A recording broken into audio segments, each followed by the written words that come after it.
في 4 لعيبة في نادي الزمالك هتنتهي عقودهم بنهاية الموسم، ودلوقتي هم يحق ليهم التوقيع في أي فريق: يوسف أسامة نبيه، سيف فاروق جعفر، محمد صبحي، وحمزة المثلوثي.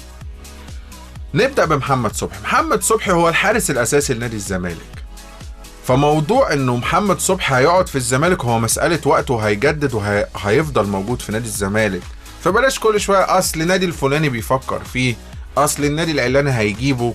لا، هو محمد صبحي واخد قراره وشايف ان نادي الزمالك هو مناسب ليه جدا. الراجل طول ما هو في نادي الزمالك هو حارس من ضمن حراس منتخب مصر. فمحمد صبحي هيجدد، وتجديده مع الزمالك على فكرة مسألة وقت مش اكتر. وما اعتقدش ان المسؤولين جوه نادي الزمالك ايا كانت الظروف هيسيبوا واحد من حراسهم الاساسيين يمشي. ده مش صح، خاصة ان هم رجعوه من فاركو وكان عينيهم ان الراجل ده هيقود. هتقولي ما في محمد عواد، بس حارسين كبار معاك في الفرقة تفرق طبعا.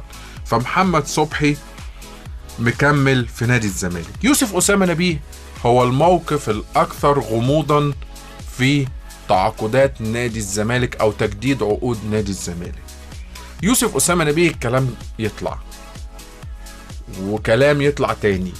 الكلام لما بيتقال في الاعلام كتير، انت كمتلقي للمعلومة او كراجل باحث عن المعلومة بتبدأ تدور ايه يا جماعة اللي بيحصل.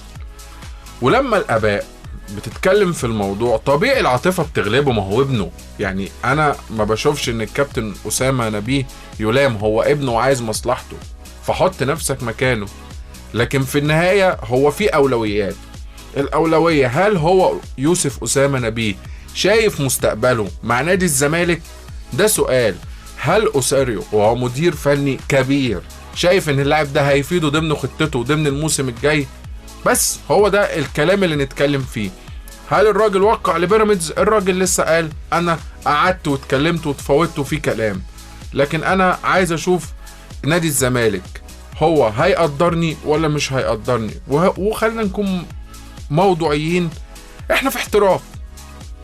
فكرة الولاء والانتماء قليلة عشان بس موجودة، عشان ما نكونش في ناس بتعملها لغاية دلوقتي، لكن في النهاية انت عايز ايه؟ فيوسف أسامة نبيه انا من رأيي لازم يطلع وياخد قراره ان كان هيكمل ولا لا. الحاجة الثالثة هو في موضوع نادي الزمالك، هو سيف فاروق جعفر قال لك انا لو الزمالك عايزني يطلع ويقول انا مكمل، لكن انا مستني قرار نادي الزمالك قبل ما اعمل اي حاجة، والراجل كان صريح. حمزة المثلوثي وده الحاجة الرابعة، لغاية دلوقتي مفيش كلام، يعني هو قاعد ولا ماشي. فلازم اللاعب والنادي يحددوا موقفهم.